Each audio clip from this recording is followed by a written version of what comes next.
Hello there, fourth grade leopards. It's Mrs. Billman with part 2 of Self-Portraits with a Pet. We aren't ready for the pet yet because this practice is fairly short as you really get started with your self-portrait. The launching pad for any self-portrait is getting the face shape correct. Long ago, when you first started drawing, I'm sure that most of you, like me, and like all artists, began drawing the human head somewhat round, almost like a basketball. And we know now, when we look in the mirror every day, that hardly anyone has a truly round face. And so a portrait like this would be the wrong approach. You can see the incorrect eyes, nose, and mouth that we tried to cover last episode to make sure that we weren't making those old habits as a newer fourth grader. Also, we want to make sure we're not drawing our face shape just round because that's how we think of the human head. Many people have a more squared off shaped face. Lots of people have an oval shaped face. Some people, because of their hairline, even have a heart-shaped face. So I want you to try your face shape 4 times. So that trick we used where we folded the paper to get 4 practice opportunities, we're gonna do that again. And you're gonna get started with your self-portrait after that because you should be able to build it. I am not going to draw a complete self-portrait of me in this video. That doesn't help you draw you. Observing and then drawing what you see is the name of the game. Don't draw what you just think is there. Draw what you see in the mirror or in a selfie you took. Don't just begin and think, well, I know my head's round, I'm gonna make it round. I know my eyes are round and they look kind of like a bicycle wheel. Not anymore. Not as fourth graders. We should be practicing to be better and better.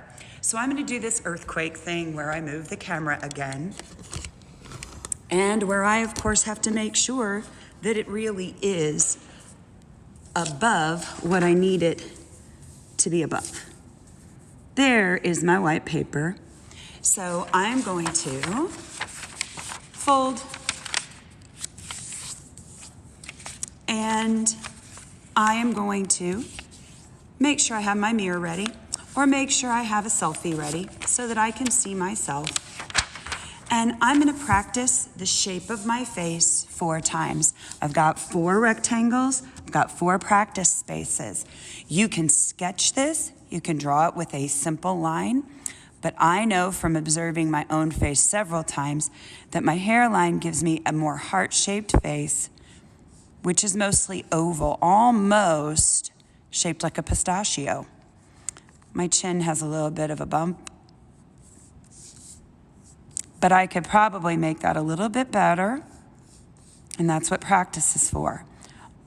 I've had some people say this is almost an apple shape too, but to me, this is a pretty tall, skinny apple. I got this one a little off on one side, so I'm glad I'm practicing a couple times. Actually, my first one was my best one so far. I do not know why, artists. I don't know why I go down what is one side of my face always, for starters. I don't know. I just do. This has my face a little too skinny. Mrs. Bowman's face isn't that skinny. Probably gonna have to go with making sure I draw it the way it looks in the first box so far. Don't worry if your sketch marks look kind of furry. You can always go back with your eraser. That's what erasers are for. I actually use my eraser to blend sometimes. This is a little too squared off. This is a little too skinny. I could use this shape and fatten it up. This one's just got too many things wrong with it. It was too skinny on one side. It's a little too tall. My face isn't this tall and narrow. This one's a little more on target.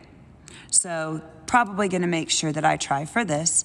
And then I will get my new piece of paper and get started. I am gonna start with the face shape.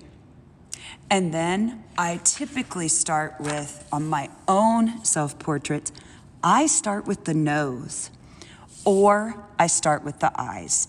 Almost always I start with the nose because it helps me place the mouth.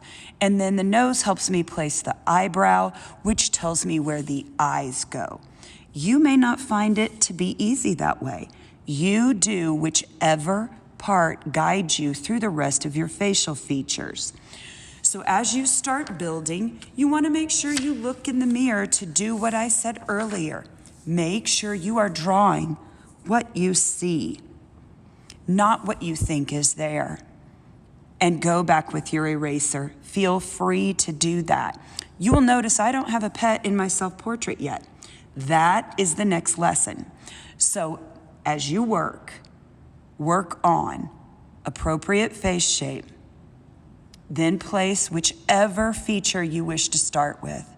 I start with the nose pretty often, so I can move on to the mouth, then the eyebrow from the bridge of the nose, then the eyes.